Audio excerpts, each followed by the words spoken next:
안녕하세요. 천안에 거주하고 있는 평범한 주부입니다. 사연 없는 집 없다지만 저 역시도 제가 겪은 얘기를 풀어보려 합니다. 23살에 남편을 만나 4년 연애 후 결혼했어요. 성격도 무던하였고 무엇보다 자상한 성격에 끌렸네요. 남자친구 집으로 인사 가던 날 시부모님의 인자한 모습 그리고 시동생의 환한 모습을 보니 안심을 했습니다. 이 집에 시집을 간다면 평탄하게 잘 살 수 있겠다고 싶었어요. 그렇게 결혼식을 하였고 전 맏며느리가 되었습니다. 맏며느리라고 다를 건 없었어요. 시부모님은 딱히 시집살이를 시키지도 않으셨고 시동생도 자기 일을 잘해 나갔기 때문에 딱히 부담감이나 하는 건 없었어요. 저희는 순탄하게 결혼을 하고 1년 정도 지나자 임신을 했습니다. 임신을 하니 정말 남편과 가족이 되었구나 싶은 마음에 조금 이상한 느낌도 들었지만요. 시댁의 축복 속에 저희 아이는 태어났습니다. 건강한 사내 아이였죠. 집안에 대를 이을 사내 아이가 태어나자 시부모님은 더욱더 좋아하셨어요. 그리고 경사에 경사가 겹친 채 시동생은 결혼을 하겠다며 애인을 데리고 왔죠. 참 참한 신부감이었습니다.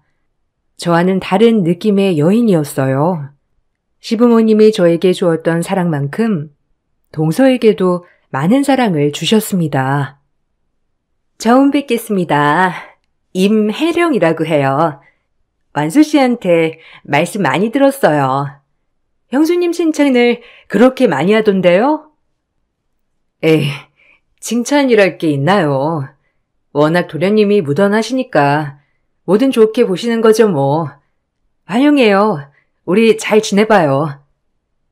처음엔 동서도 제가 보기엔 무던한 사람이어서 좋은 가족이 될 수 있겠다 느꼈죠. 그렇게 행복하게 새 식구를 맞이했어요. 문제는 그 다음부터였습니다. 시동생은 결혼을 하자마자 분가를 하였고 저는 결혼을 하고 한참을 시부모님을 모시고 살았어요. 장남이라 그런 것도 있었고 저도 일을 했기 때문에 아이를 맡아줄 사람이 필요했거든요. 동서는 처음 보는 거와는 다르게 꽤 깐깐한 느낌이었어요. 가끔 김장을 하러 올 때도 약간 공주가 같은 느낌이랄까요? 저희 집은 김장을 아들들까지 다 같이 하거든요. 그런 것조차 이해를 못 하더라고요. 물론 요즘은 김장을 며느리가 누가 하냐라는 추세지만 아버님과 남편 그리고 시동생도 같이 하는 김장도 동서는 참여하기 싫어했습니다. 본인은 안 먹고 안 한다였죠. 여기 부분에서는 이해를 했습니다. 그런데 매번 명절이나 가족 모임 때 오지 않거나 음식을 할 때는 한 발짝 뒤로 빠져 있거나 했죠. 시어머니는 원체가 나무라지 않으시는 분이어서 저 역시도 말을 할 수 없었어요. 이것이 반복되자 저도 불만이 쌓여갔습니다. 왜 저럴까라는 생각도 많이 들었고 이러면 안 되지. 왜 맨날 나만 해? 라는 생각에 사로잡혀 저를 괴롭혔거든요. 그래도 가정의 평화를 위해서 참고 지나갔어요. 그렇게 시간은 흘렀죠. 저희 아들이 3살 되는 무렵 은근슬쩍 동서가 고민거리를 꺼내 비추더라고요.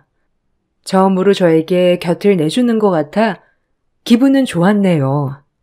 은근슬쩍 동서가 꺼낸 고민거리는 다름 아닌 아이가 안 생긴다는 거였어요. 마음이 안 좋았죠. 이제 저희도 결혼한 지 3년 정도 되었는데 아이가 안 생기네요. 어찌해야 할지 완수 씨랑 검사는 다 받아봤는데 둘 다 이상 없다고 해서요. 어머님이 한약도 지어주시고 친정엄마가 좋다는 건 다 해주시는데 뭐가 문제인지 요즘 너무 스트레스예요. 아휴, 그러겠다 동서. 내 친구도 결혼 8년 만에 아들 낳았거든. 이게 위로가 될지 모르겠지만 조금만 더 힘내봐. 둘 다 아무 문제는 없다고 하니까 기다리면 오지 않을까? 아버님, 어머님도 그렇게 임신에 스트레스 주시는 분들도 아니고. 그래서 일을 그만둘까 봐요. 온전히 임신에 집중하고 싶은데 일 다니면서 하기도 쉽지 않고 이래저래 고민이 돼요. 서방님이랑 의논해서 괜찮으면 조금 몸을 쉬는 것도 나쁘지 않지. 동서 많이 힘들었겠다. 나한테 고민 상담해줘서 고마워. 에이, 뭘요? 저도 여자 형제도 없고 이런 거 말할 사람이 누가 있겠어요. 형님한테나 말하지. 좋은 소식 있으면 말씀드릴게요. 그렇게 시동생 부부의 난임 고민 얘기를 듣고 저 역시도 마음이 많이 안 좋았어요. 한편으론 내가 무슨 힘이 될 수 없을까 생각도 하면서요. 동서의 그런 고민을 듣고 나니 동서가 집에 올 때 제 아들과 저의 모습을 보는 게 조금 힘들었겠다 싶기도 했어요. 그래서 그동안 명절이나 그럴 때 오지 않았을 수도 있겠구나 싶었고요. 조금은 동서의 마음을 이해하게 되는 순간이었네요. 그리고 얼마 후 집에 시동생 부부가 찾아왔어요. 부모님께 중대하게 드릴 말씀이 있다고 말이죠. 이렇게 비장하게 얘기한 적은 없었기에 저 역시도 너무 궁금했어요. 혹시 임신했다는 거 아닐까라는 생각도 들고 별의별 생각이 다 들었죠. 그렇게 가족이 다 모여 앉았는데 동서와 서방님 입에서 나온 말이 조금은 놀라웠습니다. 특히 동서가 그렇게 생각한다고 해서 더욱더 놀라웠네요. 엄마, 아버지, 저희 입양할까 봐요. 이 사람이랑 저 문제도 없다고 하는데 임신도 안 되고 아이는 갖고 싶고 요즘엔 입양도 많이 하는 추세기도 하고요. 차라리 불쌍한 아기 입양해서 내 자식처럼 키우면 나 혼정보다 기운정이 더 대단하다는데 저랑 와이프는 충분히 상의는 끝냈고요. 아버지랑 엄마한테도 얘기해야 할 것 같아서 말씀드려요. 어떠세요? 두 분 생각은? 아휴, 내가 뭐 이래라 저래라 할 수 있냐? 너네 뜻이 그렇다면 그런 거지. 그래, 입양 참 좋은 일이기도 하지. 근데 꼭 입양을 해야겠냐? 아직 젊으니까 조금만 더 기다려보지. 그럼 생길 수도 있는데 너무 섣부른 거 아니야? 오랜 고민 끝에 내린 결정이에요, 어머니. 아이는 너무 갖고 싶은데 그럼 입양하는 방법도 있고 제이처럼 키운다면 아마 키운 정이 더 크다고 하니까 제 자식처럼 되지 않을까요? 나이는 먹어가는데 언제까지 기다릴 수도 없고 병원에선 문제 없다고만 하고. 애 키우는 게 보통 일이 아니다. 아주 어려운 일이야. 내 자식도 꼴 보기 싫을 때가 많은데 남의 자식은 오죽하겠냐? 반대를 하는 건 아니다만 이런 것까지 다 각오하고 정말 친자식처럼 키울 수 있으면 입양해라. 혹시라도 차별하거나 할 생각 말고. 에이, 절대 안 그래요, 아버님. 꼭 제 자식처럼 키울 거예요. 이미 이랑 보육원에 가보기도 했거든요. 정말 눈이 가더라고요. 그래, 너의 생각이 그렇다면 그렇게 해야지. 우리는 걱정 말아라. 좋은 일 한다는데 말릴 수도 없고 굳게 마음 먹어라. 감사해요, 아버님, 어머님. 허락해 주실 줄 알았어요. 형님이랑 아주버님도 동의하시죠? 온 가족한테 축복받는 느낌으로 아이 데려오고 싶어요. 그래야 그 아이도 행복할 것 같고요. 수연이도 조금 더 크기 전에 동생 맞이하는 게 좋잖아요. 어머, 동서, 정말 대단하다. 다시 봤어. 진짜 좋은 일 하는 거야. 그게 참 말처럼 쉬운 게 아닌데 너무 대단해 정말. 우리야 뭐 동서랑 서방님이 원한다면 당연히 오케이지. 수연이도 동생 생긴다고 하면 좋아할 거고. 멋있어요, 동서랑 서방님. 시동생 부부가 계획한 것은 바로 입양이었죠. 솔직히 대단했습니다. 남의 자식을 키운다는 게 쉬운 게 아닌데 그것도 깍쟁이 같은 동서가 그렇게 선한 생각을 했다는 것도 너무 놀라웠죠. 그리고 입양이 쉬운 결정이 아닌 만큼 정말 둘이서 많은 고민을 했을 것 같았고요.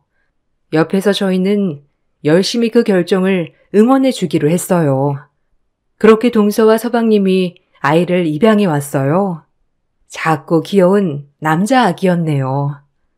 동서도 아이가 생기니 깐깐함이 섬세함으로 바뀌었고 조금 더 저희 집 행사에 적극적으로 참여하게 되었죠.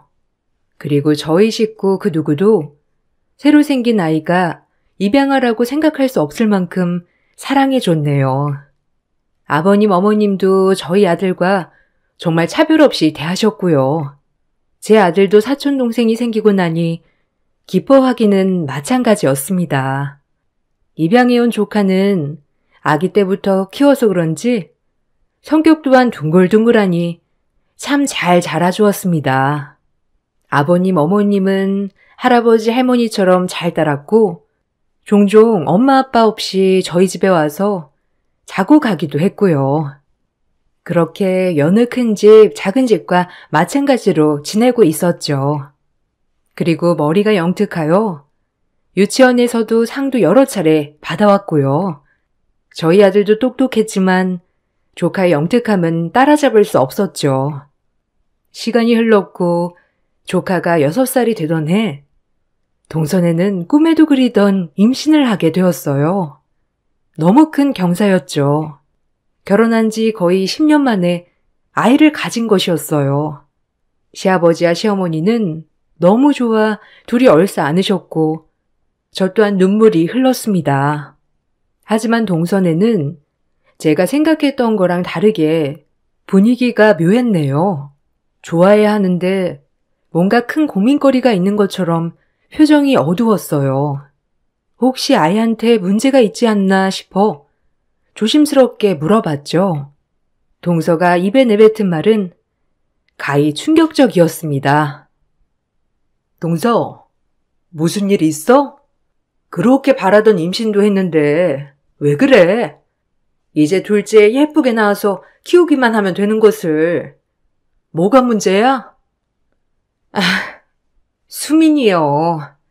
수민이는 제 친자식도 아닌데 제가 이 아이를 낳게 되면 어떡하죠? 더 이상 어떻게 키울까요? 어? 아니, 무슨 말이야? 수민이가 동서 친자식이 아니긴 왜 아니야? 갓난아기 때부터 똥기저귀 갈면서 키운 게 누군데? 동서 친자식이나 다름없지. 처음에 수민이 입양할 때 뭐라고 했어? 낳은 정보다 기른 정이 더 크다고 하지 않았어? 걱정 마. 동서는 잘할 거야. 아, 그게 아니라 은근히 수민이가 뱃속에 있는 우리 아기 질투하는 것 같기도 하고 혹시 낳고 나면 괴롭히는 거 아니겠죠? 에이, 동서. 무슨 말이 그래? 수민이 성격 몰라서 그래? 남한테 해끼칠 아이 아닌 거 동서가 더 잘 알잖아. 그리고 원래 그맘때 애기들 다 그렇게 질투도 많고 그래. 갑자기 동생 생긴다고 하는데 그럼 당황스럽지. 그리고 그렇게 생각하면 끝도 없어. 에휴, 형님이 제 마음을 알겠어요? 에휴, 괜히 말했지 내가. 아주 나쁜 엄마로 몰아가네요. 입양아 키워본 적도 없으면서 뭘 잘한다고 그렇게 얘기해요? 제 말 오늘 못 들은 걸로 해주세요. 이 문제는 저희 부부가 알아서 할 테니까 아셨어요? 그래. 그리고 말을 무슨 그렇게 해? 내가 동서 마음을 모르다니. 일단 진정하고 좋은 쪽으로만 생각해. 아무튼. 어이가 없었어요. 이제 와서 입양해온 아들이 자기 뱃속에 있는 아이를 질투한다는 둥, 내가 그 입양아를 못 키울 것 같다는 둥, 무슨 말을 듣고 싶어서 꺼낸 건지 저희를 알아차리기 쉽지도 않았네요. 그래도 키운 정이 있는데 설마 미워하겠어 라고 생각하며 무시하려고 했죠. 임신하고 나면 호르몬의 변화로 산모는 예민해지는 경우도 있으니까요. 하지만 제 생각이 정말 틀렸습니다. 뭐? 파양을 한다고? 미친 거 아니냐? 내가 그렇게 말하지 않았냐? 친자식처럼 키우라고? 이 병이 장난이야? 죄송해요, 아버님. 저 10년 만에 가진 우리 아기한테 정말 잘해주고 싶어요. 뭐든 최고로 키우고 싶고 뭐든 다 해주고 싶어요. 그러니까 허락해주세요. 원래도 없던 아이, 그냥 없던 사람처럼 치면 되잖아요. 안 그래요? 네? 허락해주세요. 아이고, 진짜 내가 오래 살다 보니 별 얘기를 다 듣는다. 어미 10년 만에 어렵게 애 가진 거 다 안다. 그래도 이게 다 수민이 네가 잘 키워서 너 아기도 가진 거 같지 않냐? 근데 이제 와서 수민이를 파양을 한다니? 이게 말이 되는 소리니? 그럼 저 불쌍한 애는 어디 가서 살아? 다시 그 고아원에 가야 된단 말이냐? 어찌 이렇게 모질어? 뱃속에 아기도 품고 있는 것이 수민이가 불쌍하지도 않냐? 죄송해요. 저도 마음 아파요. 그래도 뱃속에 있는 우리 아기한테만 최선을 다하고 싶어요. 어차피 태어나면 더 이상 수민이가 제 자식 같지도 않을 것 같고, 그러면 애만 더 상처받아요. 그냥 저희 결정 따라주세요. 그리고 어차피 고아인데 지금까지 이렇게 산 것만 해도 감지덕지죠 뭐. 안 그런가요? 전 그렇게 생각해요, 어머니. 그러니까 아기 태어나기 전에 파양하겠습니다. 시부모님은 충격을 받으셨고 저와 제 남편도 충격 그 자체였습니다. 서방님도 원래 그랬던 것이었지만 정말 피도 눈물도 없더군요. 아무리 깍쟁이 같은 동서라지만 그렇게 생명을 입양했다가 파양하는 모습을 보니 치가 떨렸죠. 그리고 정말 저 사람은 못된 사람이구나라고 바로 생각이 들었어요. 본인들이 그렇게 파양하겠다고 하니 시부모님도 어찌하지 못하셨고요.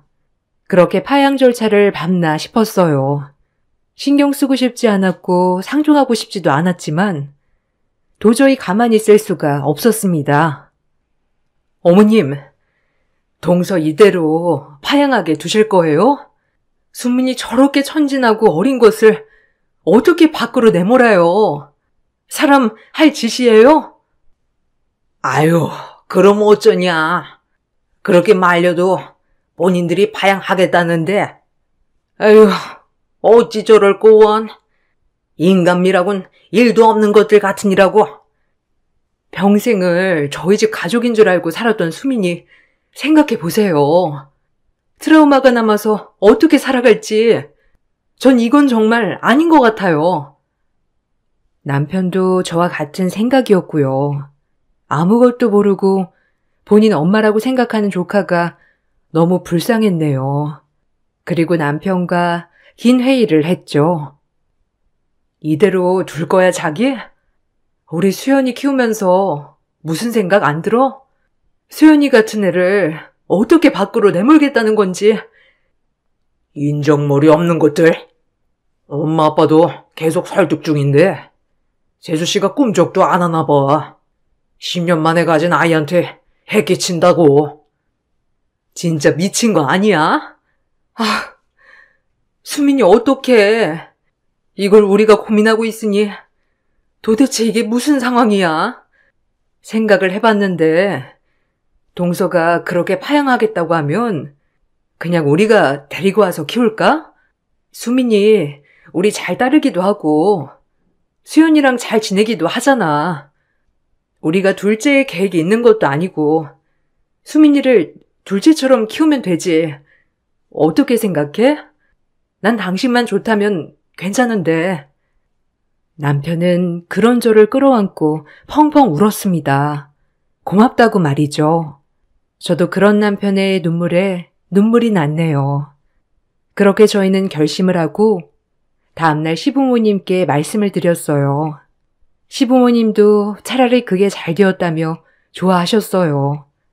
동서네와 껄끄럽겠지만 제가 할 수 있는 최선이었네요. 그렇게 둘째 수민이를 저희 집에 데리고 왔습니다. 그리고 시부모님은 너희끼리 편하게 나가 살라며 집도 해주셨어요. 아무래도 동서네가 들락날락 하는데 수민이도 그렇고 저 역시도 불편할 테니까 시아버님의 배려였어요. 동서는 이 문제에 관해서도 길길이 날뛰었죠. 정말 마음 같아선 머리통을 있는 힘껏 치고 싶었지만 지성인으로서 참았네요. 어머님, 아니 어떻게 형님네만 집을 해주실 수 있어요? 수민이 7년 동안 키운 건 저희 부부인데 그렇게 차별하고 싶으세요? 뭐야? 차별이라고 했냐? 여태껏 10년 동안 시집살이 한 것도 모자라서 네가 버린 아들 걷어서 키우겠다는 착한 며느리다. 어찌 그리 셈이 많고 못됐냐? 에이구, 뱃속에 애가 누구 닮았을까 겁난다. 어쩜 그렇게 생각이 없어, 생각이? 네 형님네한테 잘해라. 형님이 입이 있으면 말 좀 해보세요. 어머님이 집 해주시는 거 알고 수민이 데려가신다는 거죠? 형님 속을 누가 모를 줄 알아요? 모든 사람들을 자기처럼 생각한다는 게 기가 막혔죠. 뱃속에 태아를 품고 어찌 저런 생각을 갖고 사는지 정말 안타까웠어요. 동서, 나 이제 동서랑은 별로 말 섞고 싶지 않거든? 그러니까 왈가왈부 하지 마. 어쩜 사람이 그리 뻔뻔해? 아니, 제가 뭘요? 불쌍한 애 걷어다가 7년 먹이고 입혔으면 됐지. 그럼 어쩌라는 거예요? 형님의 그 착한 척 질리네요. 시어머니만 아니었음 그 자리에서 머리털을 다 뽑아놨을 겁니다. 어이가 없어서 말이 안 나왔죠. 어쩜 그리 못됐는지. 전 상종하지 않고 그대로 자리에 일어났어요. 동서는 파양 절차를 밟았습니다. 결국 수민이는 파양을 당했고 저희 집으로 오게 되었어요. 그 어린 것이 동선의 부부가 파양을 결정하고 나서 얼마나 눈치를 줬는지 많이 기죽어 있더라고요. 마음이 아팠어요. 큰엄마, 나 그럼 이제 큰엄마네서 수연이 형이랑 같이 사는 거예요? 아예 평생요? 그럼 이제 우리 엄마랑 뱃속에 있는 동생은요? 아, 응, 수민이, 엄마는 동생 태어나면 동생이 너무 아가여서 동생을 돌봐야 하거든. 그래서 수민이는 이제 편하게 형이랑 사는 거야. 그럼 저는 우리 엄마랑 아빠는 이제 못 보는 거예요? 엄마가 이제 원래 살던 대로 가는 거라고 했는데? 원래 살던 데가 큰엄마네 집인데? 그래서 큰엄마네 집으로 가는 거야. 이제 큰엄마랑 큰아빠가 수민이 엄마 아빠야. 알겠지? 뭐라고 말해야 할지 참 슬픈 눈을 하고 저에게 묻는 조카를 보니 얼버무리고 말았네요. 어느 정도 크면 알려줘야겠다도 생각했고요. 그렇게 동선에는 아이를 낳았어요. 딸이었습니다. 진짜 자식이 생겼으니 그 마음 좀 알려나 싶었지만 연락을 더 이상 하지 않았기에 모른 척했어요. 그리고 전 수연이와 수민이를 잘 키워나갔습니다. 수민이는 저희 아들을 진짜 형처럼 잘 따라주었고 수연이도 그런 수민이를 잘 챙겼죠. 종종 수민이가 저희들의 눈치를 볼 때가 있었는데 그곳은 형 물건을 가지고 놀고 싶을 때 마음껏 가지고 놀지 않고 항상 저희에게 조심히 와서 형 거 만져도 돼요? 라고 물어봤어요. 이 말들이 얼마나 마음이 아프던지. 수민아, 형 거는 이제 다 수민이 거야. 그러니까 형이랑 의논해서 같이 가지고 놀아도 돼. 알겠지? 엄마 아빠한테 물어보지 말고. 그래도 엄마는 물건 함부로 만지지 말라고 했거든요. 집에서도 아무거나 만지지 말라고 해서 혹시 혼날까 봐요. 수민이는 곳곳에 동서에게 얼마나 혼이 나고 자랐는지 눈치가 가득 배어 있었습니다. 그런 수민이가 안타까워 더욱더 잘해주었어요. 그렇게 내 자식이다 생각하고 키운 지 어느덧 1년. 부쩍 수민이의 외출날은 잦아졌죠. 워낙 똑똑하고 명석한 아이라 걱정은 되지 않았지만 그래도 아직 초등학생밖에 되지 않은 아이라서 한 번은 어딜 그렇게 돌아다니냐고 다그치기도 했네요. 수민아, 엄마한테 항상 말하고 나가라고 했잖아. 엄마 놀래게. 오늘 어디 갔다 왔어? 요즘 그렇게 어디를 다니는 거니? 그냥 친구들이랑 놀러요. 학교 끝나면 친구네 집에 가서 게임도 하고 뭐 그랬어요. 죄송해요, 큰엄마. 잘못했어요. 아니야, 수민아. 엄마가 미안해. 너무 화냈지? 혹시라도 우리 귀한 수민이 잃어버릴까봐 늘 걱정돼서 그랬어. 엄마는 제가 없어져 버리면 좋지 않으세요? 진짜 엄마처럼 제가 어디 갔으면 좋겠는 거 아니에요? 진짜 엄마는 그랬는데. 수민이가 말하는 진짜 엄마는 동서였고요. 간혹 저를 가짜 엄마라고 부르기도 했네요. 수민이가 받은 아픔을 제가 다 이해하지 못하지만 확실한 건 동서네 와 살 때 눈치를 많이 받고 자란 것은 확실했어요. 어린 수민이한테 얼마나 눈치와 혼을 냈는지. 그렇게 수민이는 간혹 트라우마가 나오긴 했지만 저희 집에 와서 안정을 많이 찾았죠. 엄마를 놀래키며 늦게 들어오고 저희 몰래 외출이 잦았지만 그거 외엔 참으로 착한 아들이 되어주었어요. 그 후 수민이가 10살이 되던 후 저에게 보여줄 것이 있다더군요. 큰엄마, 때가 됐어요. 엄마랑 아빠한테 보여줄 게 있어요. 저랑 같이 차 타고 가주세요. 꼭 보여드리고 싶어요. 그렇게 수민이를 따라 한참 도시 외곽으로 나갔습니다. 그쪽엔 중후한 신사분이 앉아 계셨고 저희를 보자 정중하게 인사를 건넸죠. 아유, 안녕하십니까? 놀라시진 않으셨는지요? 저희 손자한테 얘기 많이 들었습니다. 저희 손자를 극제인이 보살펴 주었더군요. 네? 아니, 그게 무슨 말이에요? 손자라뇨? 수민아, 이게 무슨 소리니? 손자라면 수민이 할아버지라는 거예요? 아니, 어떻게 그게 가능하죠? 저희 자식네가 죽고 손자는 당연히 보육원에 맡겨줬어요. 그때는 자식네와 연을 끊고 살 때라 저희 애들한테 애가 있다고 상상도 못했죠.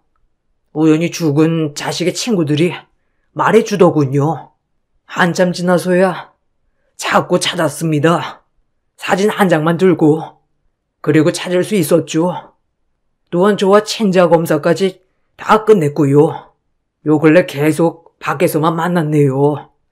그 좀 양해 부탁드립니다. 아니, 어떻게 이런 일이... 정말 수민이 친할아버지 맞나요? 수민이 그럼 너 그동안 할아버지 만나느라 늦게 들어온 거였어? 네, 맞아요. 큰엄마한테 말씀드리면 너무 놀라실 것 같아서 천천히 말씀드리려고 했어요. 저희 할아버지래요. 순간 어안이 벙벙하기도 하면서 그럼 이제 어찌해야 하는 거지? 라는 생각도 들고 아들이라고 생각하고 살려고 했는데 수민이를 보내야 하는 건가? 라는 생각도 들고 그럴 수 없다는 생각 등등 만감이 교체했네요. 어떤 반응을 보일지도 몰랐죠. 그동안 우리 손주가 큰엄마 큰아빠가 아니었으면 자기는 고아가 됐을 거라고 항상 큰엄마, 큰아빠 얘기만 하더라고요. 참 궁금했는데 이렇게 뵙다니 너무 반갑네요. 그리고 우리 손주 걷어주셔서 너무 감사합니다. 무슨 말을 해야 할지. 아니요. 반가워해야 할지. 제가 부족할 순 있겠지만 수민이를 정말 친아들처럼 생각하고 키웠어요. 몇 년 안 됐지만요. 근데 갑자기 친할아버지라니 제가 뭐라고 말씀을 드려야 할지.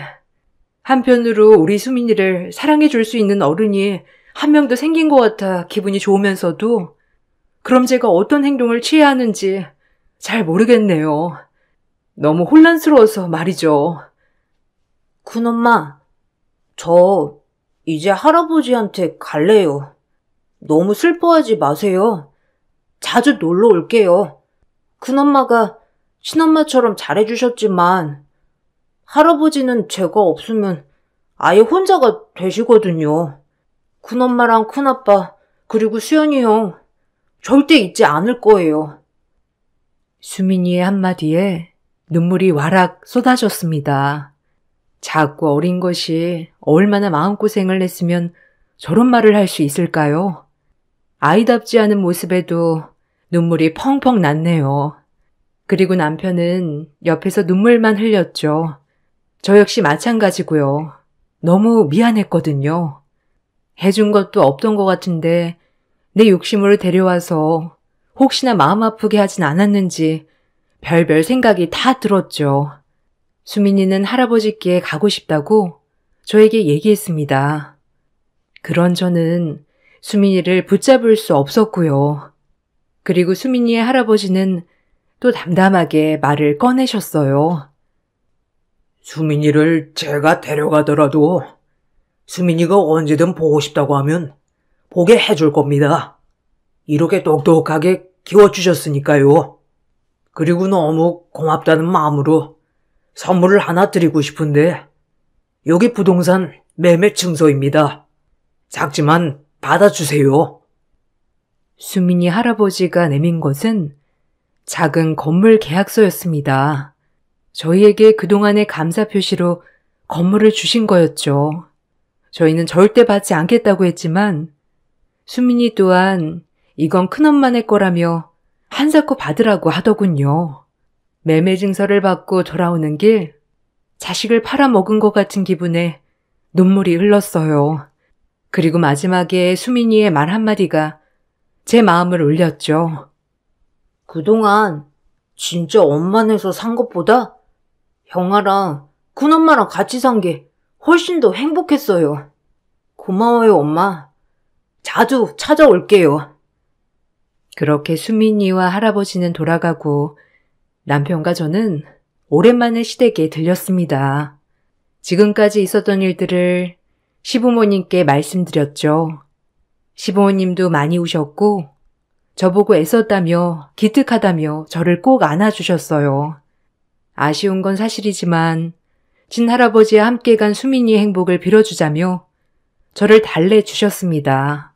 그리고 집에 돌아와 수민이의 흔적들을 보는데도 눈물이 났죠.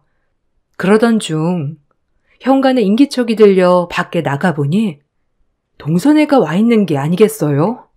가뜩이나 슬픈데 동서 얼굴을 보고 있자니 짜증이 확 올라오더군요. 형님, 다 들었어요. 어머님한테.